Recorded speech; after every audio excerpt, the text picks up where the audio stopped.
Hello दोस्तों, welcome to my YouTube channel educational Adda. दोस्तों, हम लोग एनसीईआरटी बेस्ड एमसीक्यू को प्रैक्टिस सेट के माध्यम से देख रहे हैं, जिसमें अब तक हम लोगों ने टोटल 75 सेट को डिस्कस किया है। आज की सेट में हम लोग सेट नंबर 76 को देखेंगे। अगर आपने हमारी पहले की वीडियोज़ को नहीं देखा है, उसे देख लीजिएगा। चैनल पर नए हैं, सब्सक्राइब कर बेल आइकॉन को प्रेस कीजिए ताकि हमारी आने वाली सारी महत्वपूर्ण वीडियोज़ आप तक सबसे पहले पहुँच सके। तो चलिए स्टार्ट करते हैं आज के सेशन को।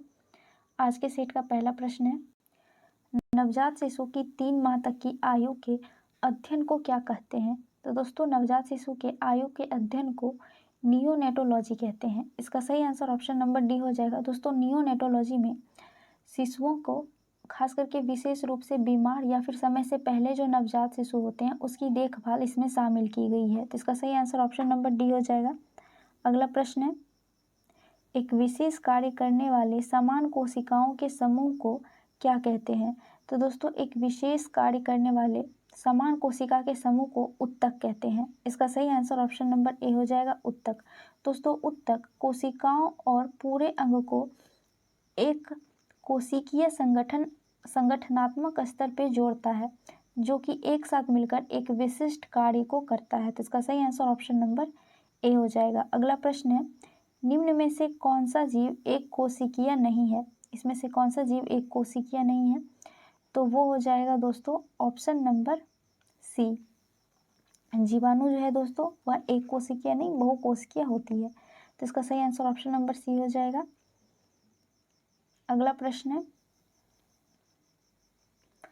रक्त के AB वर्ग वाले व्यक्ति ऐसे व्यक्ति को रक्तदान कर सकता है जिसमें रक्त वर्ग है। तो दोस्तों, जिसका ब्लड ग्रुप AB है, वो जिसका ब्लड ग्रुप AB होगा उसी को अपना रक्त दे सकता है। तो इसका सही आंसर ऑप्शन नंबर सी हो जाएगा, AB। लेकिन ग्रुप O जो है, ब्लड ग्रुप O जिसका रहेगा, खास करके O नेगेटिव जिसका रहेगा, वो किसी को भी रक्त दे सकता है। यानी O नेगेटिव जो है वो सर्वदाता होता है, जबकि AB जो है वो सर्वग्राही होता है। दोस्तों, रक्त समूह की खोजकर्ता कौन है? तो दोस्तों, रक्त समूह की खोजकर्ता कार्ल लैंडस्टीनर है। इसका सही आंसर ऑप्शन नंबर सी हो जाएगा। अगला प्रश्न है, एमिनो एसिड की आवश्यकता किसके संश्लेषण के लिए होती है? तो दोस्तों, एमिनो एसिड की आवश्यकता प्रोटीन निर्माण के लिए होता है। इसका सही आंसर ऑप्शन नंबर बी हो जाएगा। हमारे शरीर में 20 तरह का एमिनो एसिड होता है, जिसमें 9 एमिनो एसिड दोस्तों ज़रूरी होता है, जिसे हम बाहर से लेते हैं, इनटेक करते हैं, और 11 जो एमिनो एसिड होता है वो गैर जरूरी होता है। तो इसका सही आंसर ऑप्शन नंबर बी हो जाएगा। अगला प्रश्न है, मानव शरीर में संक्रमण रोकने में मदद करने वाले विटामिन कौन सा है? तो दोस्तों, मानव शरीर में संक्रमण को रोकने में मदद करने वाला विटामिन ए है। इसका सही आंसर ऑप्शन नंबर ए हो जाएगा, विटामिन ए। दोस्तों, विटामिन ए का रासायनिक नाम रेटिनॉल होता है। इसकी कमी से आँख की प्रॉब्लम होती है, यानी कि कम दिखाई देना, ये सारी प्रॉब्लम्स होती हैं विटामिन ए की कमी से। विटामिन बी को क्या कहते हैं? दोस्तों, विटामिन बी का रासायनिक नाम थायमिन है, जिससे बेरी नामक रोग होता है, जिसकी कमी से। विटामिन सी का नाम स्कर्बिक एसिड है और इसकी कमी से स्कर्वी रोग होता है। विटामिन डी का रासायनिक नाम टेकोफेरोल है और इससे होने वाले रोग सूखा रोग होता है, जो खासकर बच्चों में देखा जाता है। तो इस क्वेश्चन का आंसर ऑप्शन नंबर ए सही हो गया। अगला प्रश्न है, निम्न में से विशालतम स्थलचर वन्य प्राणी कौन सा है? तो दोस्तों, पूरे विश्व में विशालतम स्थलचर प्राणी अफ्रीकन हाथी होता है। इसका सही आंसर ऑप्शन नंबर बी हो जाएगा, अफ्रीकन हाथी, जो लगभग 35 फुट जो है वो लंबा होता है, और जबकि इसका वजन जो है दोस्तों वो 7 टन के आसपास होता है। तो इसका सही आंसर ऑप्शन नंबर ए हो जाएगा। लेकिन ऐसे स्थलचर और जलचर दोनों में पूछता तो व्हेल सबसे बड़ी मछली मतलब सबसे बड़ी प्राणी होती है। अगला प्रश्न है, निम्न में से कौन सा जोड़ा सही है? तो चलिए देखते हैं। पहला है, प्राथमिक उपभोक्ता तेंदुआ से संबंधित है, ये गलत हो जाएगा दोस्तों। तेंदुआ यह द्वितीयक उपभोक्ता है, ना कि प्राथमिक। द्वितीयक उपभोक्ता घास है, बिल्कुल गलत है दोस्तों। घास जो है यह उत्पादक है, ना कि उपभोक्ता। उत्पादक हिरन है, तो ये भी गलत हो जाएगा। ये प्राथमिक उपभोक्ता है हिरन। और उसके बाद है अपघटक बैक्टीरिया होता है, जो कि बिल्कुल सही सुमेलित है। तो इसका सही आंसर ऑप्शन नंबर सी हो जाएगा। अगला प्रश्न है,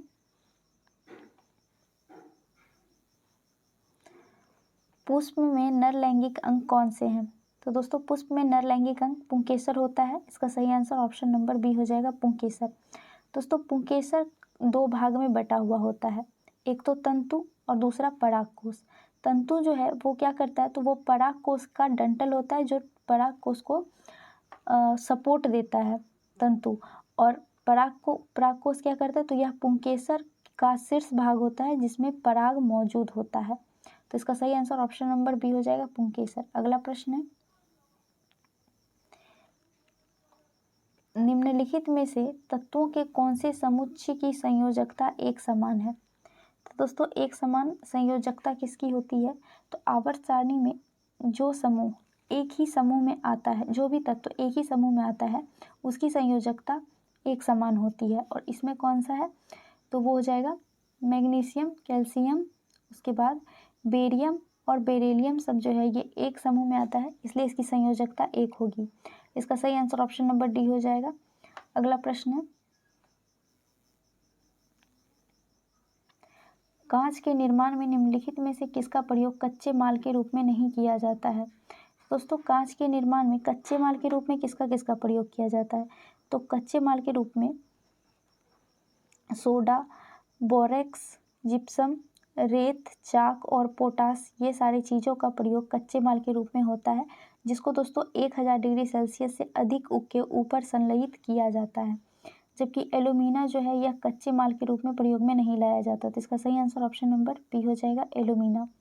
अगला प्रश्न है, जल के उपचार में फिटकिरी का प्रयोग किस प्रक्रिया में मदद के लिए किया जाता है? तो दोस्तों फिटकिरी या फिर एल्यूमिनियम सल्फेट का प्रयोग जल के उपचार में स्कंदन या फिर जमाव के रूप में किया जाता है। तो इसका सही आंसर ऑप्शन नंबर बी हो जाएगा, स्कंदन। अगला प्रश्न है, द्रव चालित मशीनें किस सिद्धांत पर कार्य करती है? तो दोस्तों द्रव चालित मशीनें यह पास्कल सिद्धांत पर काम करती है। किस पर, तो पास्कल सिद्धांत पर। इसका सही आंसर ऑप्शन नंबर सी हो जाएगा। पास्कल सिद्धांत क्या होता है, तो इसमें असंपीडित तरल पदार्थ में पदार्थ के किसी भी स्थान पर लगाया गया दाब बिना कम हुए समान रूप से चारों ओर संचरित हो जाता है, तो यह पास्कल सिद्धांत होता है। तो इसका सही आंसर ऑप्शन नंबर सी हो जाएगा। और द्रवचालित मशीनों में का सिद्धांत जो है वो पास्कल सिद्धांत पर काम करता है। अगला प्रश्न है, एक कण समय के बराबर अवधि में एक वृत्ताकार पथ के गिर्द यानी इर्द गिर्द बराबर दूरी तय करता है, उसका एक समान है। तो क्या होता है, जब एक कण एक वृत्ताकार पथ पर घूमता है तो उसका वेग प्रतिरक्षित बदलता रहता है। वेग बदलने के कारण त्वरण और संवेग भी बदलता है, लेकिन चाल एक समान रहता है। तो इसमें पूछ रहा है एक समान रहता है, तो वो हो जाएगा ऑप्शन नंबर बी, चाल। चाल जो है वो हमेशा एक समान रहता है। अगला प्रश्न है, निम्नलिखित सूक्ष्म जीवों पर विचार करें, और कह रहा है कि कौन सा जैविक नाइट्रोजन स्थिरीकरण के लिए जिम्मेदार है? तो इसमें से कौन है जो नाइट्रोजन स्थिरीकरण कर सकता है? तो वो है जीवाणु और कवक। वायरस नहीं करता है दोस्तों, वायरस एक तरह से परजीवी होता है, वो जब किसी भी सजीव के संपर्क में आता है तो वो खुद एक्टिव होकर सजीव हो जाता है और उसमें जो भी बीमारी फैलाता है। लेकिन जीवाणु और कवक यह नाइट्रोजन स्थिरीकरण में मदद करता है। तो इसका सही आंसर ऑप्शन नंबर बी हो जाएगा, केवल 2 और 3। अगला प्रश्न है, ऊष्मीय मान को किस मात्रक द्वारा प्रदर्शित किया जाता है? तो दोस्तों ऊष्मीय मान को किलो जूल पर केजी के द्वारा प्रदर्शित किया जाता है। इसका सही आंसर ऑप्शन नंबर बी हो जाएगा, किलो जूल पर केजी। अगला प्रश्न है, निम्न में से कौन सदा उस वस्तु की छोटी छवि बनाएगा जो उसके सामने रखी जाएगी? तो दोस्तों हमेशा छोटी छवि कौन बनाता है, यानी छोटा प्रतिबिंब कौन बनाता है? तो वो बनाता है उत्तल दर्पण। समतल दर्पण में वस्तु के बराबर प्रतिबिंब बनता है, पार्श्व उल्टा बनता है।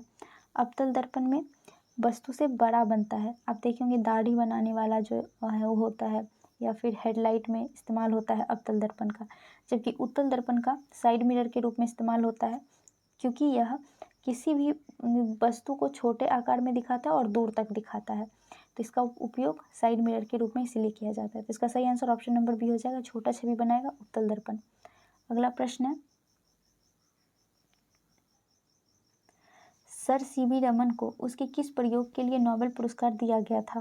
तो दोस्तों सर सीवी रमन को प्रकाश का प्रकीर्णन के लिए उनको नोबेल पुरस्कार दिया गया था। कब दिया गया था? तो 1930 ईस्वी में इनको नोबेल पुरस्कार दिया गया था। और इन्होंने प्रकाश की प्रकीर्णन की खोज की कब थी? तो दोस्तों इन्होंने 28 फरवरी 1928 ईस्वी को प्रकाश के प्रकीर्णन की खोज की थी, जिसको दोस्तों रमन प्रभाव के नाम से भी जाना जाता है। तो इसका सही आंसर ऑप्शन नंबर सी हो जाएगा। अगला प्रश्न है, धन परिचालन की मात्रा में वृद्धि के कारण बढ़ते मूल्य की अवस्था क्या कहलाती है? तो इसका सही आंसर ऑप्शन नंबर ए हो जाएगा, मुद्रास्फीति कहलाता है। दोस्तों धन परिसंचलन की मात्रा में जब वृद्धि आती है तो महंगाई बढ़ती है, इन्फ्लुएंस बढ़ता है, जिसकी वजह से मुद्रास्फीति जिस घटना को मुद्रास्फीति कहते हैं। तो इसका सही आंसर ऑप्शन नंबर ए हो जाएगा। इसमें क्या होता है दोस्तों, जब मांग और आपूर्ति में असंतुलनता पैदा होती है तो वस्तु और सेवाओं की कीमत में बढ़ोतरी हो जाती है, और कीमत के इस वृद्धि को ही मुद्रास्फीति कहते हैं। तो इसका सही आंसर ऑप्शन नंबर ए हो जाएगा। अगला प्रश्न है, गोल्डन हैंडशेक निम्न में से किससे संबंधित है? तो दोस्तों गोल्डन हैंडशेक यह कर्मचारियों की स्वैच्छिक सेवानिवृत्ति से या फिर नौकरी से बर्खास्तगी या नौकरी खोने से संबंधित है। इसका सही आंसर ऑप्शन नंबर सी हो जाएगा, कर्मचारियों की स्वैच्छिक सेवानिवृत्ति से संबंधित है गोल्डन हैंडशेक। अगला प्रश्न है, किस सरकारी एजेंसी ने राज्य सांख्यिकी की एक पुस्तिका विकसित की है? तो दोस्तों यह नीति आयोग के द्वारा विकसित किया गया है। इसका सही आंसर ऑप्शन नंबर सी हो जाएगा। दोस्तों नीति आयोग की बात करें तो इसका गठन योजना आयोग के जगह पर हुआ, और कब हुआ था? तो 1 जनवरी 2015 ईस्वी को नीति आयोग का गठन हुआ। इसके अध्यक्ष प्रधानमंत्री होते हैं। तो इसका सही आंसर ऑप्शन नंबर सी हो गया। अगला प्रश्न है, वाणिज्य के किस पहलू से बुल एंड बियर से संबंधित है? वाणिज्य के किस पहलू, कौन सा पहलू बुल एंड बियर से संबंधित है? तो वो हो जाएगा दोस्तों स्टॉक मार्केटिंग। इसका सही आंसर ऑप्शन नंबर सी हो जाएगा, स्टॉक मार्केटिंग। बुल क्या होता है? तो अप ट्रेड को दर्शाता है बुल, और बियर जो है यह डाउन ट्रेड को दर्शाता है। अगला प्रश्न है, भारतीय अर्थव्यवस्था में कोर सेक्टर के अंतर्गत आते हैं। तो दोस्तों कोर सेक्टर के अंतर्गत कोयला, कच्चा तेल, पेट्रोलियम, इस्पात, सीमेंट, बिजली, प्राकृतिक गैस, स्टील, उर्वरक, रिफाइनरी, ये सारी चीज़ें आती हैं। तो इसमें से चारों के चारों जो हैं, यानी कोयला, सीमेंट, स्टील इस्पात के अंदर आता है, और पेट्रोलियम, ये सारी चीज़ जो है यह कोर सेक्टर के अंतर्गत आता है। तो इसका सही आंसर ऑप्शन नंबर डी हो जाएगा, 1, 2, 3 और 4। अगला प्रश्न है, तेलुगु कृति अमुक्तमाल्यद के लेखक कौन है? तो दोस्तों तेलुगु कृति अमुक्तमाल्यद के लेखक कृष्णदेव राय हैं। इसका सही आंसर ऑप्शन नंबर बी हो जाएगा, कृष्णदेव राय। दोस्तों कृष्णदेव राय ने 16वीं शताब्दी के शुरुआत में ही अमुक्तमाल्यद की रचना तेलुगु काव्य के रूप में किए थे। कृष्णदेव राय कौन थे? तो दोस्तों यह विजयनगर साम्राज्य के एक प्रसिद्ध शासक थे। अगला प्रश्न है, निम्न में से किस मुगल सम्राटों ने स्वयं अपनी आत्मकथा लिखी थी? तो वो कौन मुगल सम्राट था दोस्तों जिन्होंने अपनी आत्मकथा स्वयं लिखी थी? तो वो थे बाबर और जहांगीर। दोस्तों बाबर ने अपने मूल भाषा यानी तुर्की भाषा में बाबरनामा यानी तुजुके बाबरी की रचना की, जबकि जहांगीर ने तुजुके जहांगीरी की रचना फारसी भाषा में की है। तो इसका सही आंसर ऑप्शन नंबर बी हो जाएगा, बाबर एवं जहांगीर। अगला प्रश्न है, निम्न में से कौन सा भारत आने वाला पहला अंग्रेजी जहाज था? तो वो कौन सा जहाज था दोस्तों? वो था रेड ड्रैगन। इसका सही आंसर ऑप्शन नंबर सी हो जाएगा। दोस्तों रेड ड्रैगन 1595 ईस्वी में ब्रिटेन के हैपकोट डॉकयार्ड में बनाया गया था, 1595 में। तो इसका सही आंसर ऑप्शन नंबर सी हो जाएगा। अगला प्रश्न है, राजा रणजीत सिंह को राजा की उपाधि किसने दी थी? तो दोस्तों राजा रणजीत सिंह को राजा की उपाधि जमान शाह ने 1799 ईस्वी में दी थी। तो इसका सही आंसर ऑप्शन नंबर सी हो जाएगा। अगला प्रश्न है, ब्रिटिशों ने पंजाब को निम्न में से किस वर्ष में अपने राज्य में मिलाया था? तो इसका सही आंसर ऑप्शन नंबर सी हो जाएगा, 1849 ईस्वी में। कब? 29 मार्च 1849 ईस्वी में पंजाब को लॉर्ड डलहौजी ने अपने ब्रिटिश साम्राज्य में मिला लिया था। तो इसका सही आंसर ऑप्शन नंबर सी हो जाएगा। अगला प्रश्न है, भारत में अस्थायी स्वशासन का जनक किसे कहा जाता है? तो दोस्तों भारत में अस्थायी स्वशासन का जनक लॉर्ड रिपन को कहा जाता है। इसका सही आंसर ऑप्शन नंबर डी हो जाएगा। दोस्तों लॉर्ड रिपन ने 1882 ईस्वी में स्थायी बंदोबस्त की स्थापना किए थे। तो इसका सही आंसर ऑप्शन नंबर डी हो गया। अगला प्रश्न है, अहस्तक्षेप नीति का अर्थ क्या है? तो दोस्तों अहस्तक्षेप की नीति यह कुछ प्रावधानों से हट जाना जो है, यह इसका अर्थ होता है। इसका सही आंसर ऑप्शन नंबर सी हो जाएगा। इसके अलावा हस्तक्षेप को कम करने से जुड़ी चीज़ें जो है यह अहस्तक्षेप की नीति होती है। मतलब किसी भी लोग के निजी जीवन में सरकार के द्वारा हस्तक्षेप को कम करना, यह अहस्तक्षेप की नीति के अंतर्गत आता है।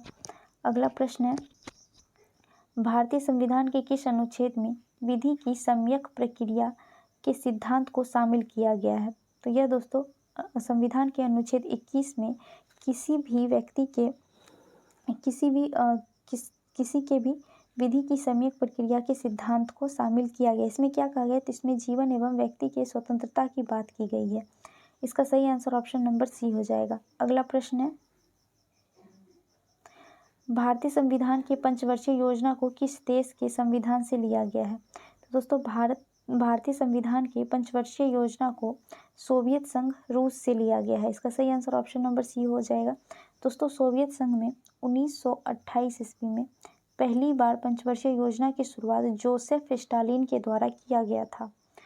अगला प्रश्न है, सर्वोच्च न्यायालय में न्यायाधीश नियुक्त होने के लिए व्यक्ति को कम से कम कितने वर्ष या उच्च न्यायालय का एडवोकेट होना चाहिए? तो दोस्तों किसी भी व्यक्ति को सुप्रीम कोर्ट का न्यायाधीश नियुक्त होने के लिए कम से कम 5 वर्ष न्यायाधीश के रूप में हाई कोर्ट में काम किया हुआ होना चाहिए या फिर 10 वर्ष तक एडवोकेट होना चाहिए। अगर आप हाई कोर्ट में 5 साल तक जज हैं या 10 साल तक वकालत की है तो आपको सुप्रीम कोर्ट के न्यायाधीश के रूप में नियुक्त किया जा सकता है। तो ये जो है ये सारी चीज़ें होनी चाहिए। तो इसका सही आंसर हो जाएगा ऑप्शन नंबर बी 10 वर्ष। अगला प्रश्न है, 73वें संविधान संशोधन के संदर्भ में निम्न कथनों पर विचार व्यक्त कीजिए। इसमें से कौन सा सही है ये पूछ रहा है। तो चलिए देखते हैं। पहला है, इसमें 50% सीटों पर महिलाओं का आरक्षण का प्रावधान किया गया है। ये बिल्कुल गलत है दोस्तों। 73वें संविधान संशोधन के अंतर्गत 1/3 सीट जो है वो महिलाओं के लिए संरक्षित किया गया था। दूसरा है, यदि पंचायत भंग होती है तो 6 माह के अवधि के अंदर चुनाव कराया जाना चाहिए। तो बिल्कुल सही है। यदि पंचायत भंग हो जाती है तो 6 महीना से पहले पंचायत का चुनाव करवा लिया जाता है और ये अनिवार्य होता है। तो ये सही है। तीसरा है, 73वें संविधान संशोधन के 12वें अनुसूची से संबंधित है। तो दोस्तों 73वां संविधान संशोधन यह 12वीं अनुसूची से संबंधित नहीं है, यह 11वीं अनुसूची से संबंधित है। और यह किससे संबंधित है? तो यह पंचायत से संबंधित है, पंचायती राज्य से। चौथा है, यह त्रिस्तरीय मॉडल की व्यवस्था करता है। तो बिल्कुल ये सही है दोस्तों, यह त्रिस्तरीय मॉडल की व्यवस्था करता है। तो दूसरा और चौथा कथन जो है वो सही है, पहला और तीसरा गलत है। तो इसमें से सही आंसर हो जाएगा ऑप्शन नंबर बी 2 और 4 सही है। अगला प्रश्न है,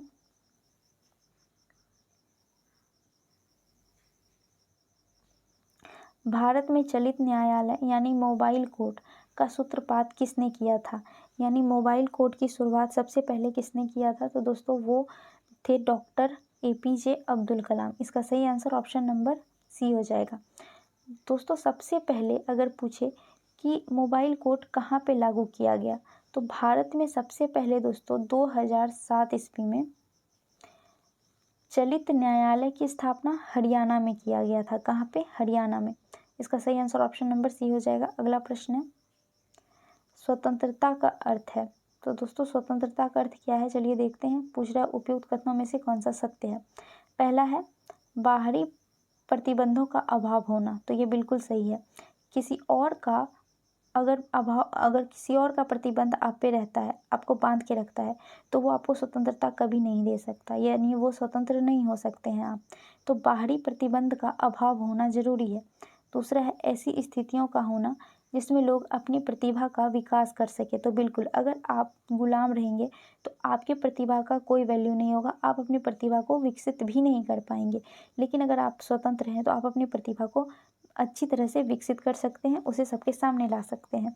तो ये भी ज़रूरी है। तो स्वतंत्रता का अर्थ होता है बाहरी प्रतिबंधों का अभाव होना और ऐसी स्थिति का होना जिसमें लोग अपनी प्रतिभाओं का विकास कर सके। तो इसका सही आंसर ऑप्शन नंबर सी हो जाएगा, 1 और 2 दोनों। अगला प्रश्न है, लोकसभा चुनाव का कोई प्रत्याशी अपनी जमानत खो देता है यदि उसे प्राप्त ना हो। दोस्तों, लोकसभा चुनाव का कोई भी प्रत्याशी अपना जमानत तब खो देता है जब उसको वैध मत का 1/6 मत भी नहीं मिलता है, यानी उससे कम मत मिलता है अगर 1/6 मत से, तब जाके लोकसभा चुनाव से वो अपना जमानत जो है वो खो देते हैं। तो इसका सही आंसर ऑप्शन नंबर डी हो जाएगा, वैध मतों का 1/6 भाग। अगला प्रश्न है, संविधान को एक पवित्र दस्तावेज किसने कहा। तो दोस्तों, संविधान को एक पवित्र दस्तावेज BR अम्बेडकर के द्वारा कहा गया, भीमराव अम्बेडकर के द्वारा। दोस्तों, भीमराव अम्बेडकर ने संविधान को देश की आत्मा भी कहा है। तो इसका सही आंसर ऑप्शन नंबर ए हो जाएगा, BR अम्बेडकर। अगला प्रश्न है, आर्थिक नियोजन भारतीय संविधान की किस सूची में वर्णित है।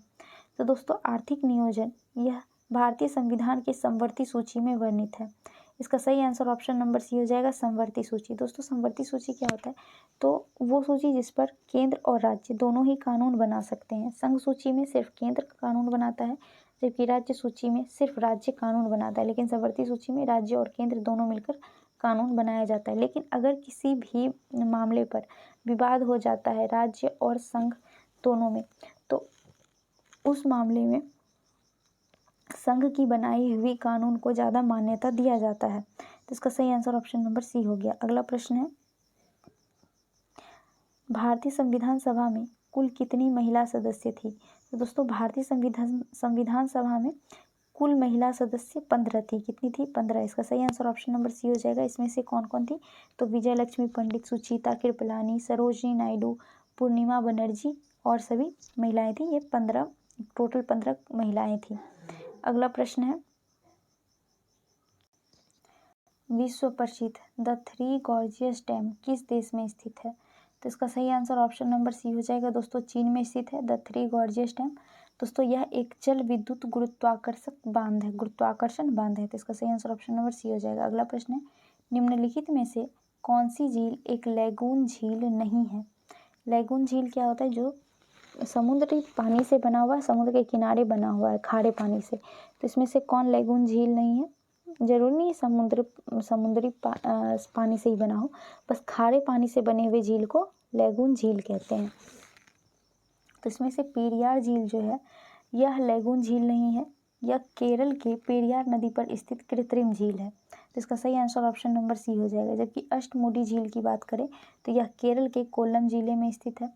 चिल्का झील यह ओडिशा में स्थित है और पुलिकट झील यह आंध्र प्रदेश और तमिलनाडु में संयुक्त रूप से स्थित है, यानी आंध्र प्रदेश और तमिलनाडु की सीमा पर स्थित है पुलिकट झील। अगला प्रश्न है, शिवालिक श्रेणियों की ऊंचाई कितनी है। तो दोस्तों, शिवालिक श्रेणियों की ऊंचाई 850 से लेकर 1200 मीटर तक है। इसका सही आंसर ऑप्शन नंबर ए हो जाएगा। शिवालिक श्रेणी को बाह्य हिमालय भी कहा जाता है। अगला प्रश्न है, निम्नलिखित में से कौन सी जनजाति दीपावली को शोक के रूप में मनाती है।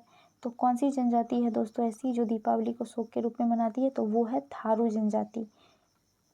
इसका सही आंसर ऑप्शन नंबर सी हो जाएगा। थारू जनजाति जो है दोस्तों, यह दीपावली को दिवाली कहते हैं और इस दिन अपने पूर्वजों को याद करते हैं और फिर गम मनाते हैं। तो इसका सही आंसर ऑप्शन नंबर सी हो गया। अगला प्रश्न है, जापानी पर्वतारोही जुको तबई ने किस वर्ष पहली बार माउंट एवरेस्ट पर चढ़ाई की थी। तो दोस्तों, जुको तबई ने पहली बार 1975 ईस्वी में माउंट एवरेस्ट पर चढ़ाई किए थे। तो इसका सही आंसर ऑप्शन नंबर सी हो जाएगा, 1975। अगला प्रश्न है, अरावली एवं विंध्यन श्रृंखलाओं के मध्य कौन सा पठार स्थित है। तो दोस्तों, अरावली और विंध्यन श्रेणियों के मध्य मालवा का पठार स्थित है। इसका सही आंसर ऑप्शन नंबर ए हो जाएगा, मालवा का पठार। अगला प्रश्न है,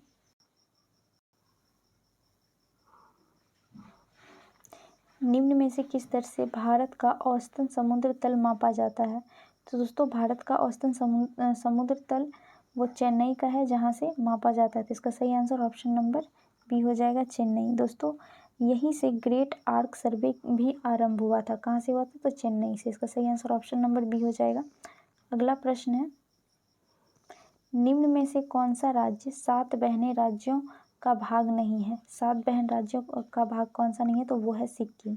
इसका सही आंसर ऑप्शन नंबर बी हो जाएगा। 7 बहने राज्यों में कौन कौन सा राज्य आता है? तो इसमें मेघालय, नागालैंड, अरुणाचल प्रदेश, मणिपुर, त्रिपुरा, मिजोरम और असम आता है। तो इसका सही आंसर ऑप्शन नंबर बी है, सिक्किम। यह 7 बहने राज्यों में नहीं आता है। अगला प्रश्न है, भारत की निम्न में से कौन सी पर्वत श्रेणी केवल एक ही राज्य में फैली है? तो वो कौन सी श्रेणी है दोस्तों जो एक ही राज्य में फैली है? तो वो है अजंता। इसका सही आंसर ऑप्शन नंबर डी हो जाएगा, अजंता, जो कि महाराष्ट्र में स्थित है। अगला प्रश्न है, और आज के सेशन का लास्ट प्रश्न है। वीडियो कैसी लगी जरूर बताइएगा। प्रश्न है, निम्न में से कौन सा सही नहीं है? इसमें से कौन सही नहीं है? पहला है ऑस्कर पुरस्कार, जो कि फिल्मी उद्योग से संबंधित है। इसकी शुरुआत 1929 ईस्वी में हुई थी। इसका ये सही सुमेलित है। दूसरा है कलिंग पुरस्कार। कलिंग पुरस्कार की शुरुआत दोस्तों 1951 में नहीं, 1952 ईस्वी में इसकी शुरुआत की गई थी। कब? 1952 ईस्वी में। और कलिंग पुरस्कार किससे संबंधित है? तो यह है विज्ञान संचार में वृद्धि से संबंधित। विज्ञान संचार के क्षेत्र में जो काम करते हैं उसको, उसकी उत्कृष्टता के लिए कलिंग पुरस्कार उसको दिया जाता है। उसके बाद मान बुकर पुरस्कार। यहाँ मान बुकर नहीं होगा दोस्तों, यहाँ मैन बुकर पुरस्कार होगा।